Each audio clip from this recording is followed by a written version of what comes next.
Russia is bombarding Pokrovsk non-stop, but Ukrainian defenders are holding the line under impossible pressure. At the same time, a stunning investigation reveals Putin has been hiding his real whereabouts for years, and on the front line, Ukrainian tank crews in Rodynske just obliterated Russian troops trying to break through.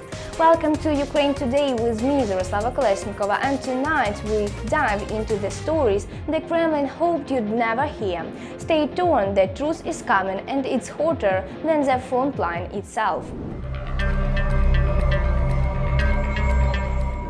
Pokrovsk on the brink, sitting under non-stop Russian fire. Pokrovsk is hanging by a thread. The fighting there never stops day or night. Russian forces are striking the city with everything they have: artillery, guided bombs, drones and massive assaults along the entire line. Ukrainian defenders are holding, but the pressure is brutal. Will Russia break through, or will Pokrovsk withstand yet another wave of fire? All the details right now. Pokrovsk is on the brink. There is continuous fighting there, and the Russians are shelling the city with every weapon they have. Ukraine's defense forces are holding on to the high-rise residential district. It is precisely the use of high-rise buildings that allows Ukraine's defense forces to significantly improve their tactical positions. Moreover, the intensity of strikes on the positions of Ukraine's defense forces in the Pokrovsk direction using glide bombs reaches up to 200 to 300 per day. In addition, the occupiers' tactic is so-called combined attacks. That is, using both glide bombs and accordingly heavy flamethrower systems. It is reported that the defense forces managed to loosen the enemy's encirclement in the area of the Pokrovsk pocket, which allowed Ukrainian defenders to catch their breath. Logistics are in place. Ukraine's defense forces are conducting active combat operations, not allowing the occupiers to gain a foothold on the outskirts of this settlement. The situation in the Pokrovsk direction is difficult, but at the moment Ukraine's defense forces are carrying out stabilization measures to prevent further advances by the Russian occupation troops. Syrskyi reports that Russia has redeployed 150,000 troops and plans to encircle Pokrovsk and neighboring towns.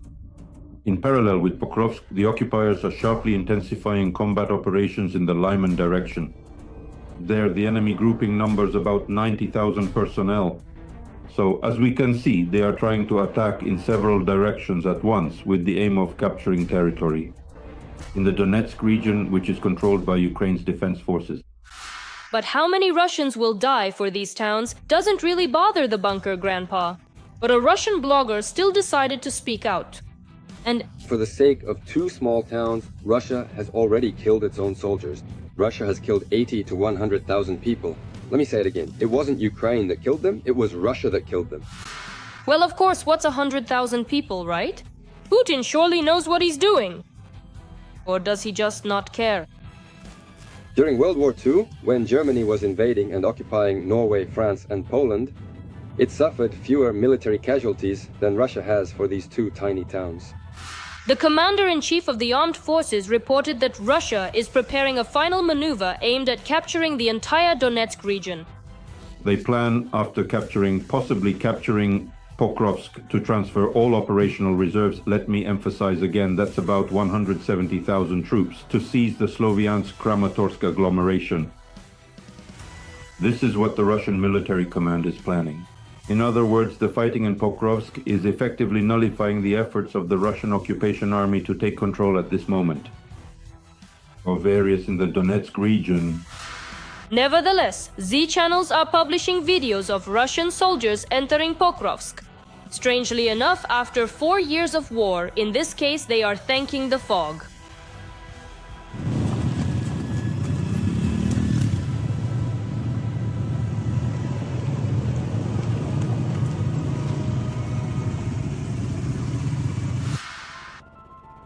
But just as they entered, they were killed. Apparently, fog is not a very reliable ally.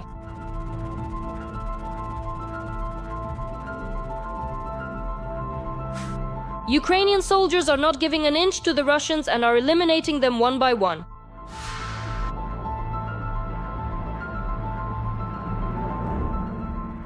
There have been significant tactical successes in the Rodinske area.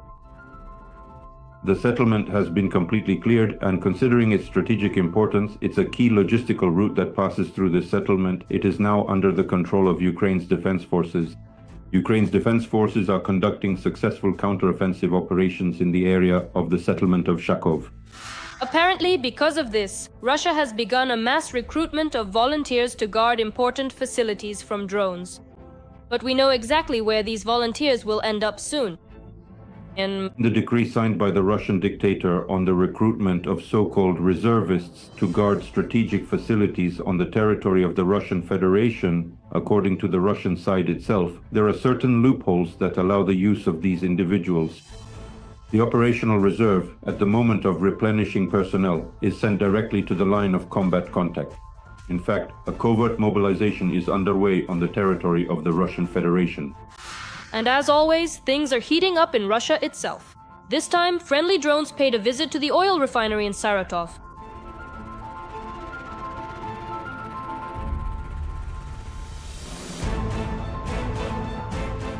Envy in silence, as they say. The main thing is so much admiration.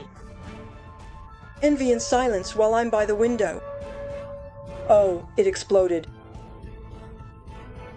Look, right there. Can you see it?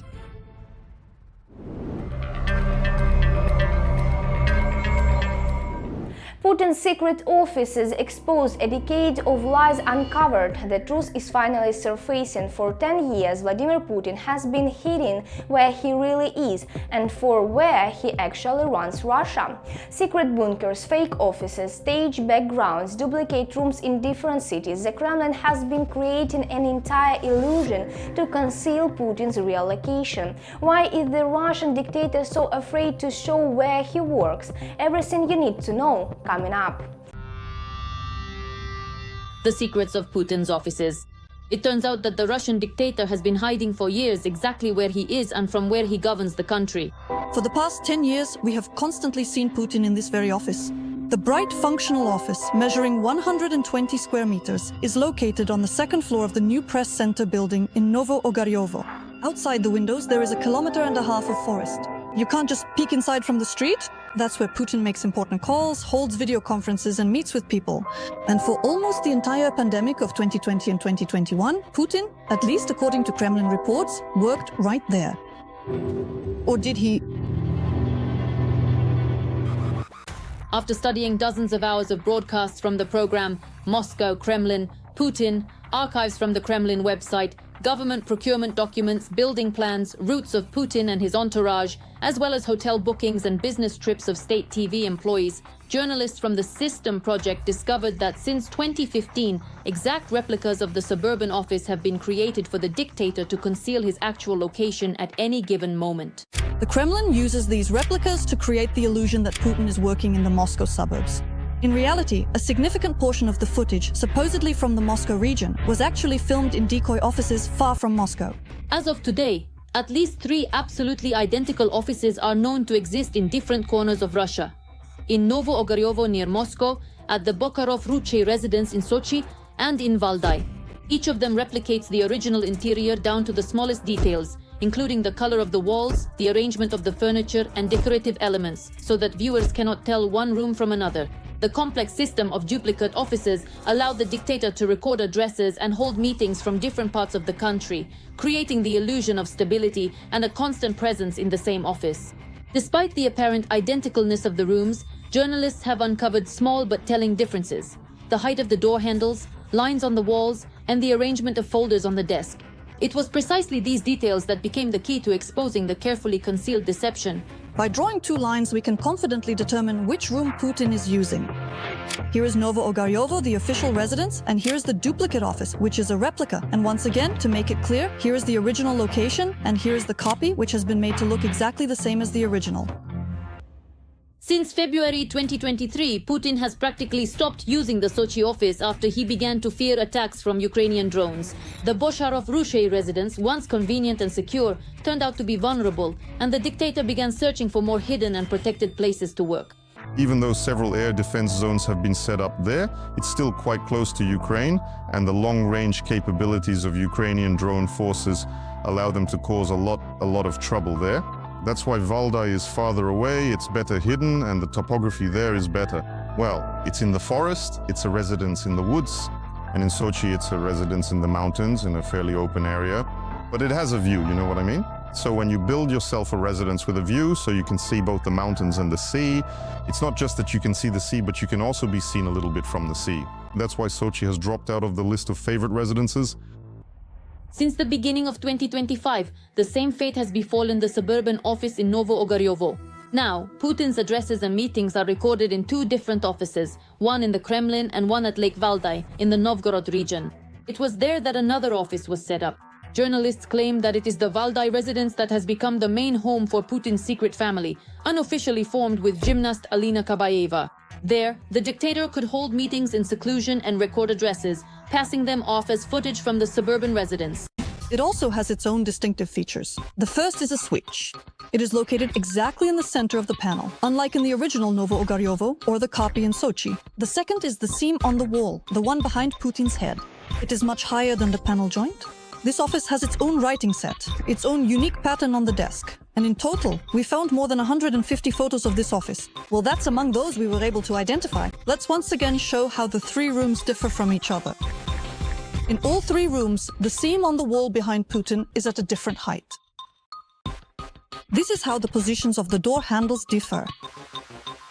This is how the thermostats are arranged in different locations. And this is what the desk and the document folder look like.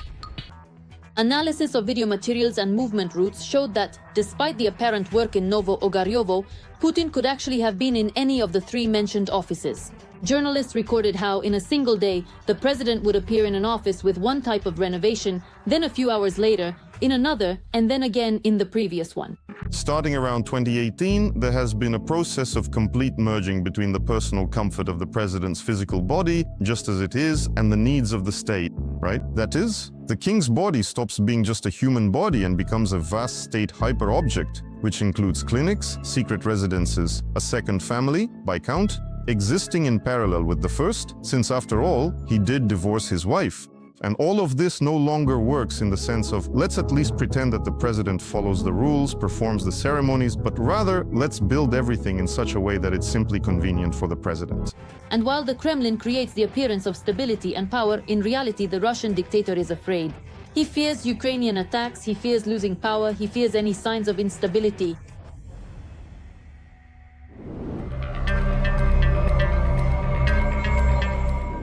Hell in Pokrovsk, Ukrainian tanks crush Russian forces in Rodynske. Pokrovsk is burning, but the Ukrainian armed forces are hitting back with overwhelming force. Our defenders are eliminating massive numbers of Russian occupiers on the front line. And in Rodinske, the key eastern stronghold that supports the entire Pokrovsk-Mirnograd agglomeration, Ukrainian tank crews just delivered a devastating blow. Russian forces were smashed to rubble, armor destroyed, infantry scattered, position wiped out. All the frontline details right now.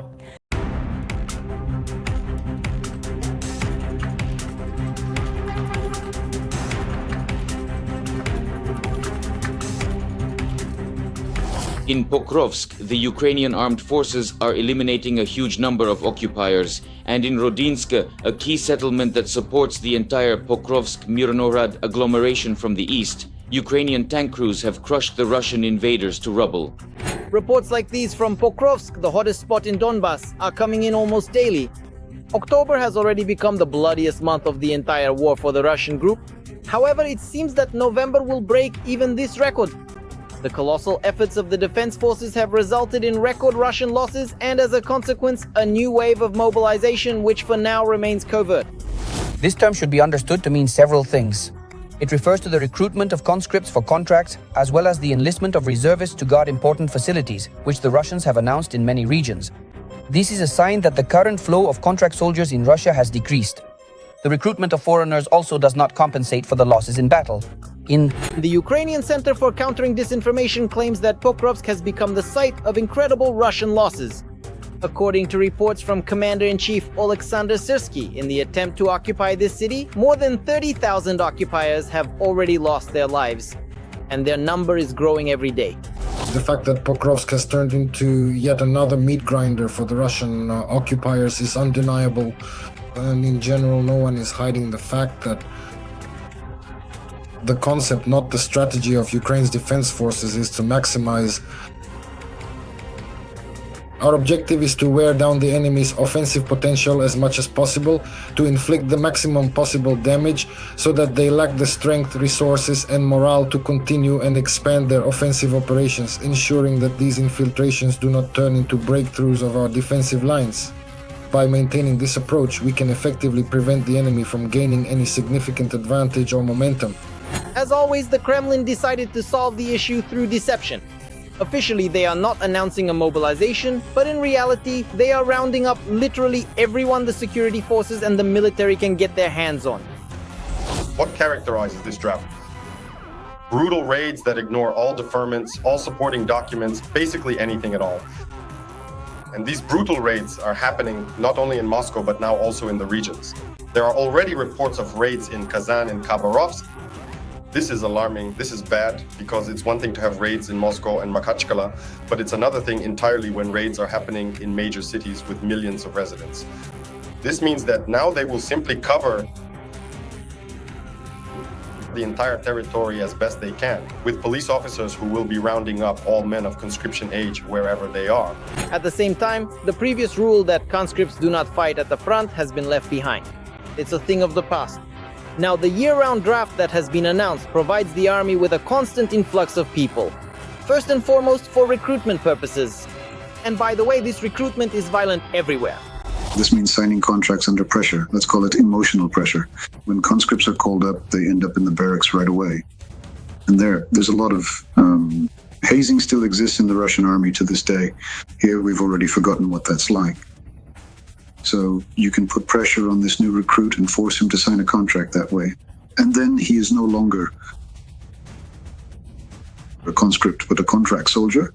And as is well known, under Russian law, contract soldiers can be sent directly to the front lines. Russian human rights activists say that the methods in Russia haven't changed, but the scale of such contract signings has increased dramatically. If before these were local initiatives, now the order has come from above. The goal is to forcibly keep as many people in the army as possible. This hidden mobilization is ongoing. It hasn't just started. I repeat, it never actually stopped. It's been going on since the fall of 2022. This is just its latest phase. Another method invented by the Russian military machine is to call up reservists to guard strategic facilities. Analysts explain, the scheme is designed for the gradual deployment to the front of everyone who has ever been connected to the army. At first, these reservists will replace the current convoys, whose fate is already sealed. This way, the state can take contract soldiers who are currently in Region N, send them to the front, and instead regularly rotate reservists to take their place. 2 months, 2 months, 2 months. That is, the training camps they will hold for reservists are specifically for guarding these. And after several rotations, those very reservists will be sent to the front, and if there's time, they'll undergo field military training. If Russia's losses do not decrease, the briefing will take place right on the bus on the way to the war. Putin needs an uninterrupted supply of cannon fodder. The enemy has thrown literally everything it has into Pokrovsk. But they continue to suffer such devastating losses there that even a numerical advantage of up to 20 times in some areas does not allow them to take control of the city.